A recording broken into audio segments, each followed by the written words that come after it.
Hello, pipe community. I am Leo, and the channel is Lutrasaurus. Now, according to the ancient nautical tradition, I will show you the pipe. This is an interesting pipe. It's listed as a Dublin. As you can see, it's almost a horn, at least to me. And one of the other interesting things about this pipe is it comes with two stems. This is the Stanwell black and white. It also comes with a shorter white stem.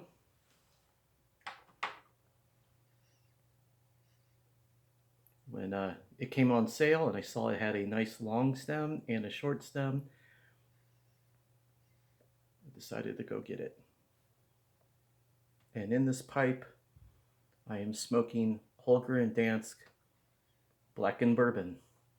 Figured I'd keep with the black and white, black and bourbon theme here. Put the two together. This tobacco has double fermented black Cavendish in it, toasted barley, and bourbon. Did you guess that?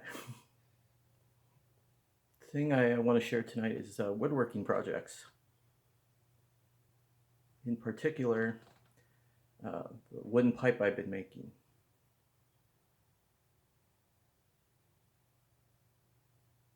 I've talked about that in my previous videos, and I've talked about my dad's woodworking,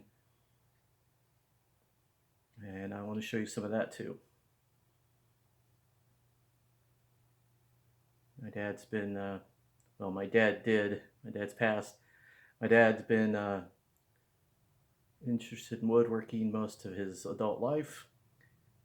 Back when I was a kid, back in the 70s, you can see some of his earlier stuff, like he did a monk. And in this monk carving, it's an incredible bit of detail. If you look at the book the monk is holding and reading, the page it's open to is the Our Father prayer. And my dad put it in the book, scribed it in the book in Latin. I also like the little dog, the little Scotty dog. That's one of his early works too.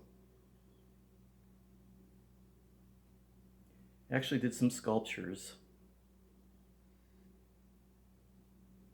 He did a sculpture for the high school I went to. He went to the same high school.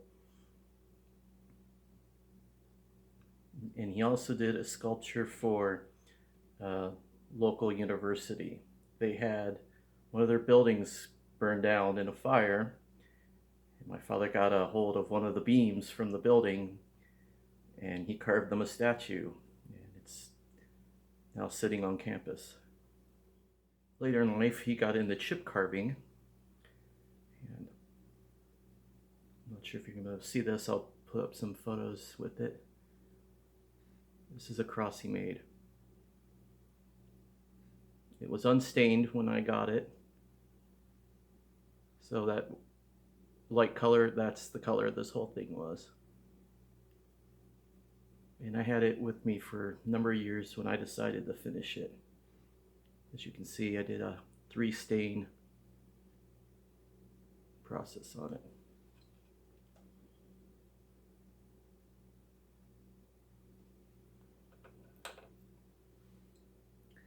So the projects that I've been working on is a pipe and tampers.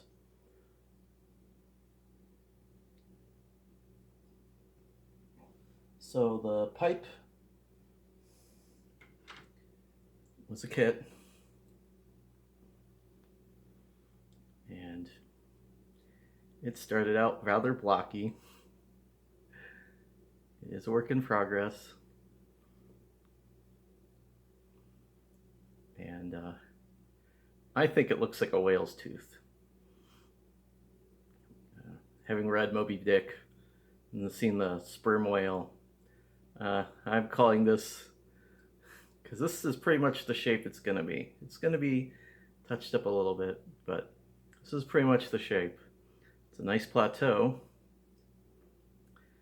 and I'm going to try to make it to sit. I don't know how well it's going to work with once the stem's in place. I'm hoping it's a sitter. And the block that I got sort of dictated the shape a little. I could have took it in dramatic different ways, but as I was working with it, that wasn't the original shape. The original shape was more, not quite a pickaxe. I didn't plan on having it be able to sit on a table.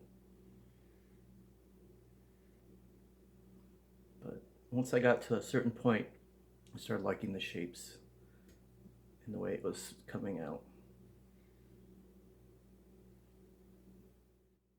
So I just picked up this book. Haven't had it for so far in the development process. So it already being a drilled kit, some of this isn't applied, but it's gonna help me on the next one, the next pipe, because I've already got another kit, so I'm not stopping. So one of the other things I've been working on is basic tampers. I had this idea a while back, and I had odds and ends sitting around from other woodworking projects, and one of them was just a simple peg from like hanging coats or hats. And this being a simple, quick thing, all I had to do was sand that off, and that's the tamper I'm using tonight. But I wanted to try other shapes with that, so I experimented.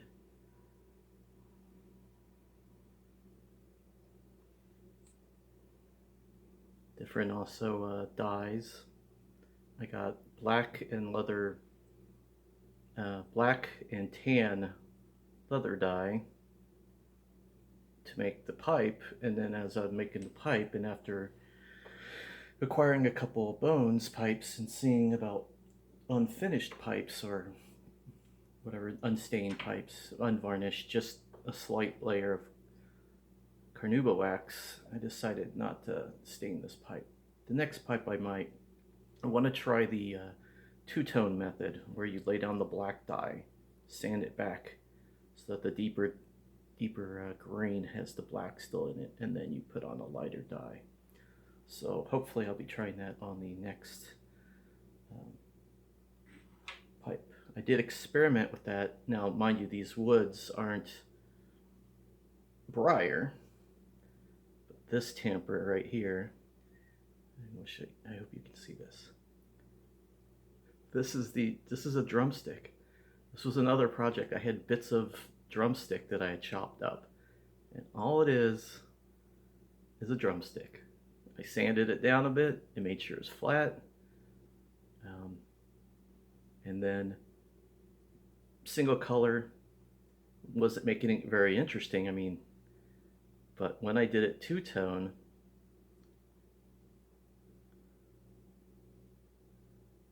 it came out pretty good. So I'm glad to see that two-tone experiments are leading to some potential to somewhere else down the road. So I have the most important tamper I'm working on, which is from some, I guess you could say, recovered wood.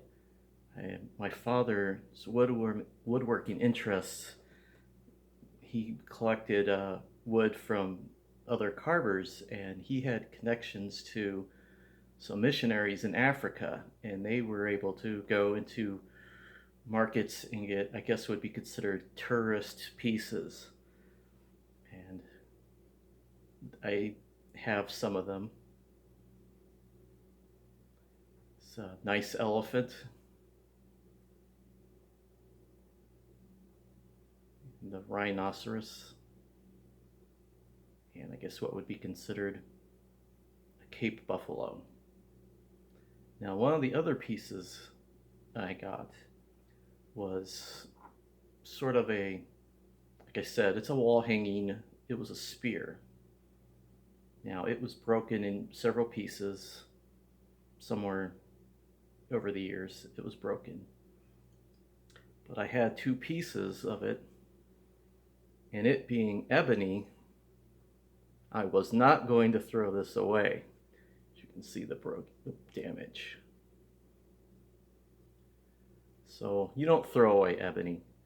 That's hard to get. If there's so many wood restrictions and stuff now, I haven't even looked into it, so I don't know how. So I took this one that was almost similar, very similar to this, and I cut it into two pieces. So as you can see, the lower part of here, I turned it into a small cross.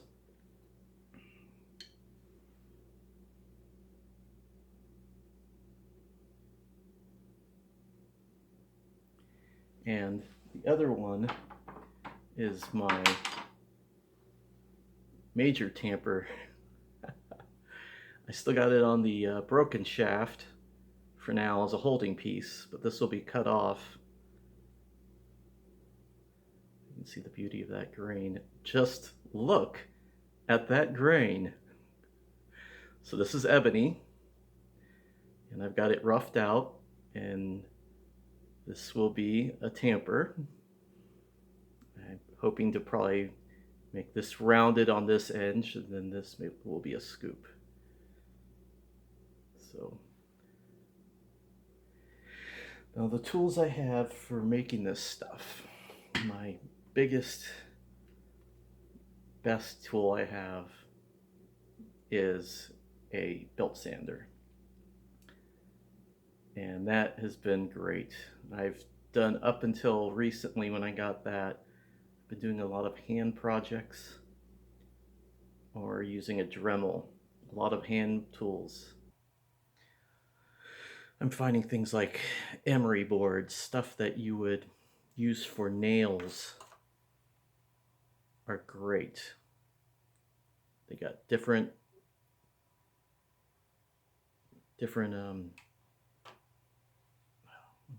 grits, I guess you could say. I've got regular sandpaper. I just got some micro mesh sanding paper or blocks I just got recently. I'm going to start experimenting with them, but it really has nice plateau.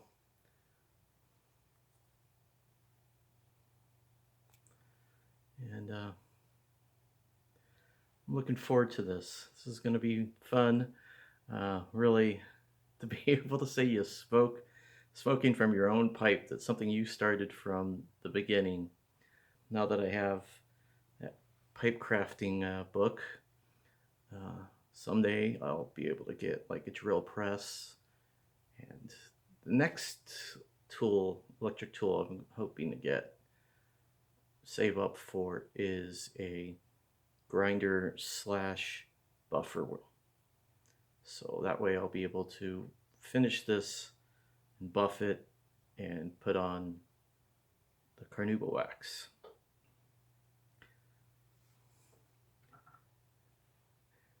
So thanks for sharing with me.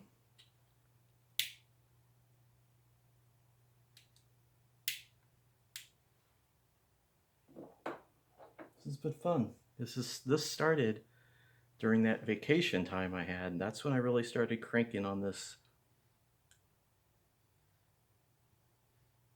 pipe, and I'm really enjoying it. Like I said, I've already got the next block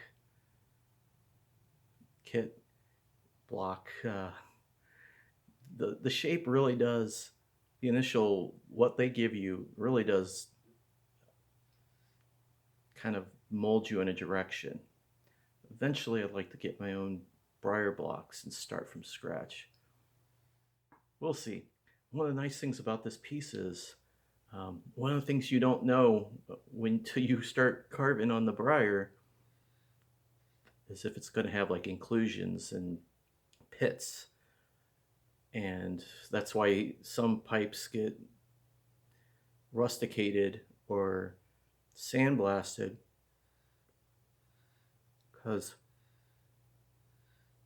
it started out, it might be, they might hope it's going to be a high-end Dunhill or whatever, and then they start, or 7 and then they start seeing the problems, and then they have to put it in another category or sell it as a second or whatever. This one had very few little pits or inclusions, and they were minor, and they're all gone. Look forward to seeing you again. So hope everyone has a good night.